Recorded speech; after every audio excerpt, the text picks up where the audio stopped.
अथ देव्याः कवचम्। ॐ अस्य श्रीचण्डीकवचस्य ब्रह्मा ऋषिः अनुष्टुप् छन्दः चामुण्डा देवता अङ्गन्यासोक्तमातरो बीजं दिग्बन्धदेवतास्तत्त्वं श्रीजगदम्बा प्रीत्यर्थे देव्याः कवचपाठे विनियोगः। ॐ नमश्चण्डिकायै। मार्कण्डेय उवाच। ॐ यद्गुह्यं परमं लोके सर्वरक्षाकरं नृणां यन्न कस्यचिदाख्यातं तन्मे ब्रूहि पितामह। ब्रह्मोवाच। अस्ति गुह्यतमं विप्र सर्वभूतोपकारकं देव्यास्तु कवचं पुण्यं तच्छृणुष्व महामुने। प्रथमं शैलपुत्री च द्वितीयं ब्रह्मचारिणी तृतीयं चन्द्रघण्टेति कूष्माण्डेति चतुर्थकं पञ्चमं स्कन्दमातेति षष्ठं कात्यायनीति च सप्तमं कालरात्रेति महागौरीति चाष्टमं नवमं सिद्धिदात्रे च नवदुर्गाः प्रकीर्तिताः। उक्तान्येतानि नामानि ब्रह्मणैव महात्मना अग्निना दह्यमानस्तु शत्रुमध्ये गतो रणे विषमे दुर्गमे चैव भयार्ताः शरणं गताः न तेषां जायते किञ्चिद् शुभं रणसङ्कटे नापदं तस्य पश्यामि शोकदुःखभयं नहि यस्तु भक्त्या स्मृता नूनं तेषां वृद्धिः प्रजायते ये त्वां स्मरन्ति देवेशे रक्षसे तान्न संशयः। प्रेतसंस्था तु चामुण्डा वाराही महिषासना ऐन्द्रिगजसमारूढा वैष्णवी गरुडासना माहेश्वरी वृषारूढा कौमारी शिखिवाहना लक्ष्मीः पद्मासना देवी पद्महस्ता हरिप्रिया श्वेतरूपधरा देवी ईश्वरी वृषवाहना ब्राह्मी हंससमारूढा सर्वाभरणभूषिता इत्येता मातरः सर्वाः सर्वयोगसमन्विताः नानाभरणशोभाढ्या नानारत्नोपशोभिताः दृश्यन्ते रथमारूढा देव्यः क्रोधसमाकुलाः शङ्खं चक्रं गदां शक्तिं हलं च मुसलायुधं खेटकं तोमरं चैव परशुं पाशमेव च कुन्तायुधं त्रिशूलं च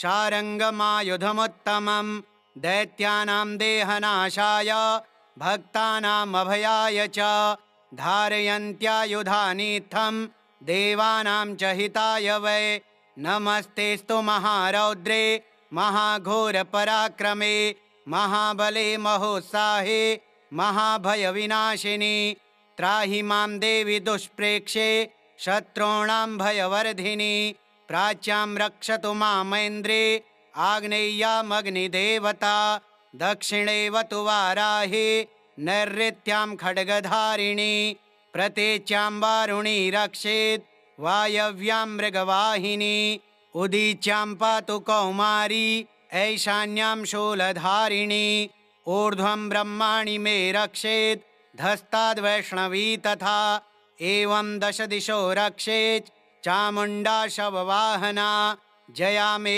चाग्रतः पातु विजया पातु पृष्ठतः अजिता वामपार्श्वे तु दक्षिणे चापराजिता शिखामुद्योतिनी रक्षे धूमामूर्ध्नि व्यवस्थिता मालाधरी ललाटे च भ्रुवौ रक्षेद्यशस्विनी त्रिनेत्रा च भ्रुवोर्मध्ये यमघण्टा च नासिके शङ्खिनी चक्षुषोर्मध्ये श्रोत्रयोर्द्वारवासिनी कपोलौ कालिका रक्षेत् कर्णमूले तु शाङ्करे नासिकायां सुगन्धा च उत्तरोष्ठे च चर्चिका अधरे चामृतकला जिह्वायां च सरस्वती दन्तान् रक्षतु कौमारी कण्ठदेशे तु चण्डिका घण्टिकां चित्रघण्टा च महामाया च तालुके कामाक्षी चिबुकं रक्षेत् वाचं मे सर्वमङ्गला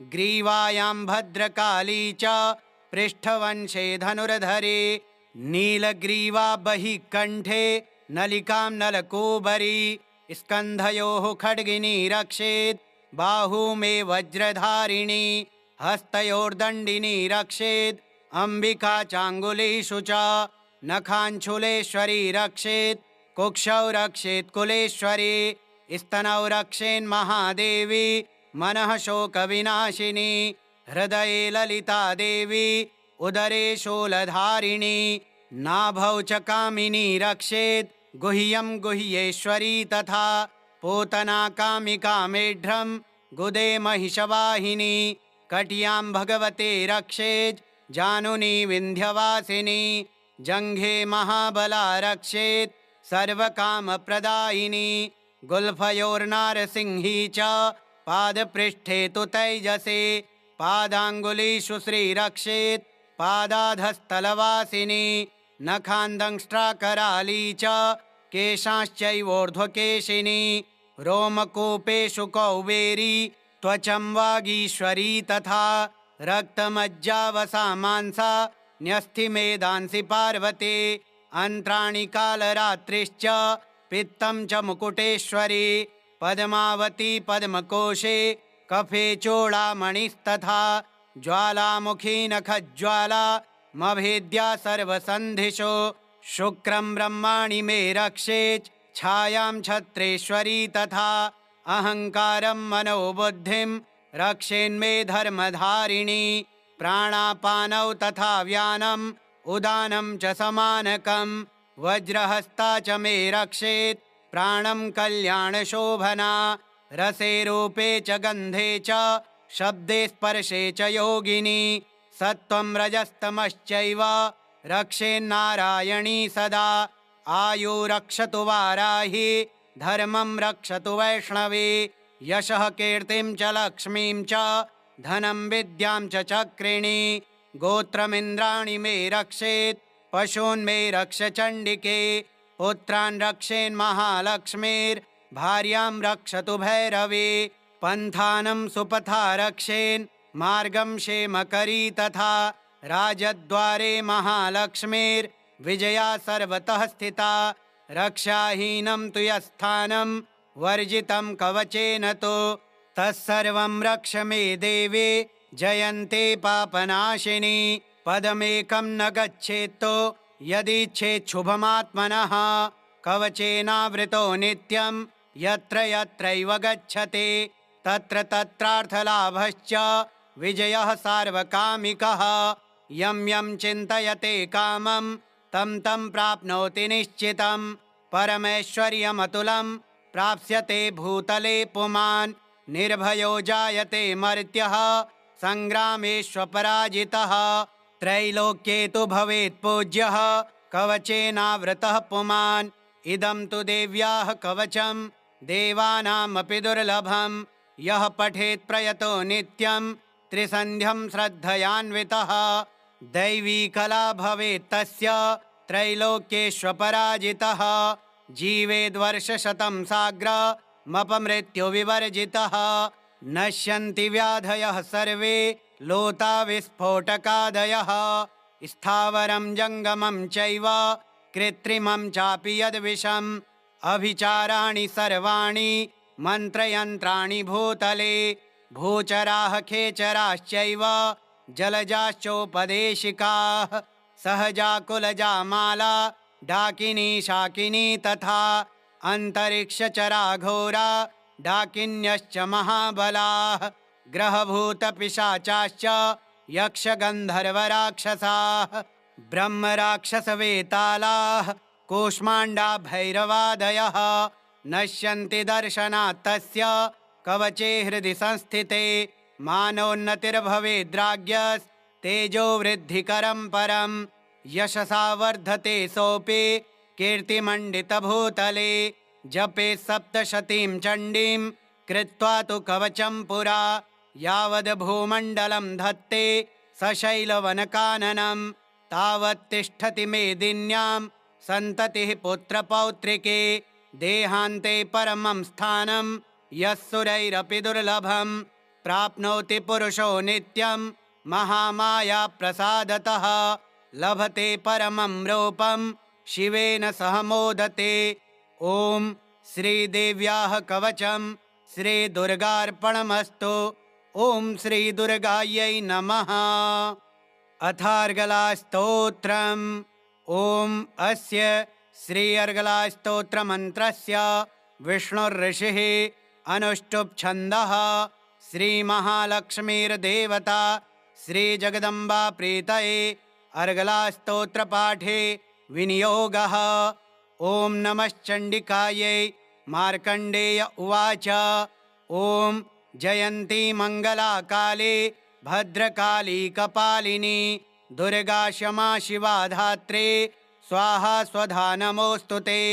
जय त्वं देवी चामुण्डे जय भूतार्तिहारिणी जय सर्वगते देवे कालरात्रि नमोऽस्तु ते। मधुकैटभविद्रा विविधात्रिवरदे नमः। रूपं देहि जयं देहि यशो देहि दिशो जहि महिषासुरनिर्नाशे भक्तानां सुखदे नमः।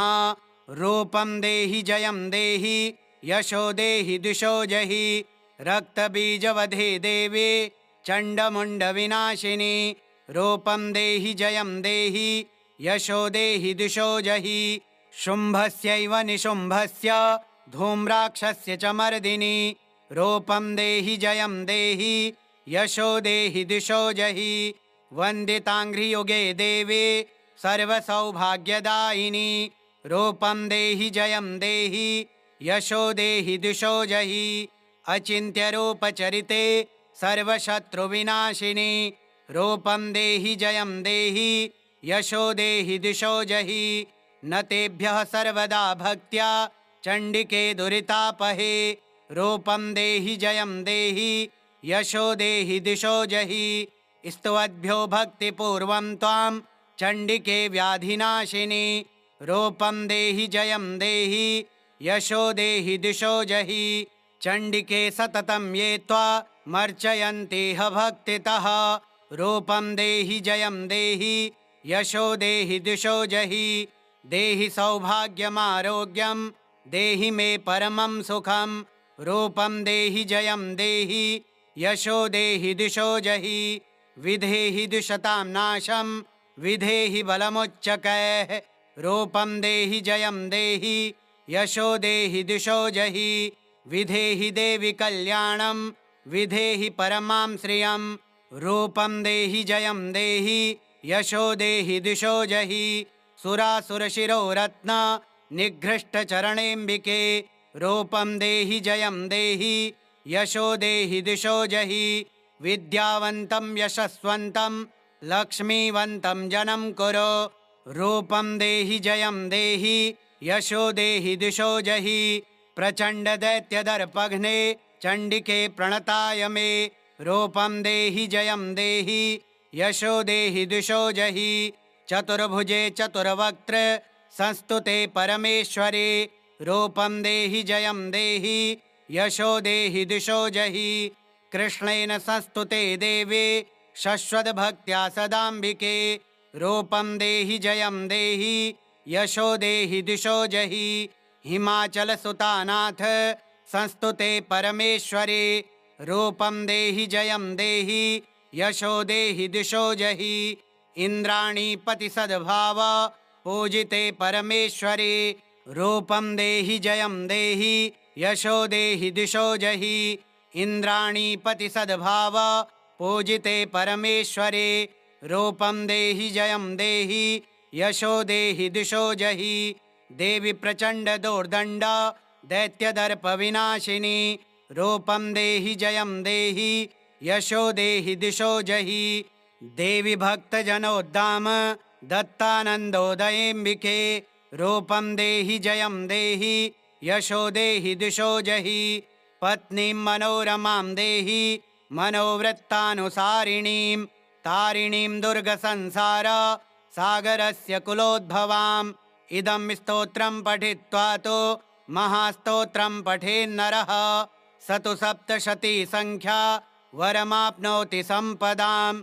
ॐ श्रीदेव्यार्गलास्तोत्रम् श्रीदुर्गार्पणमस्तु। ॐ श्रीदुर्गायै नमः। अथ कीलकम्। ॐ अस्य श्रीकीलकमन्त्रस्य शिवऋषिः अनुष्टुप् छन्दः। श्रीमहासरस्वती देवता श्रीजगदम्बा प्रीत्यर्थे कीलकस्तोत्रपाठे विनियोगः। ॐ नमश्चण्डिकायै। मार्कण्डेय उवाच।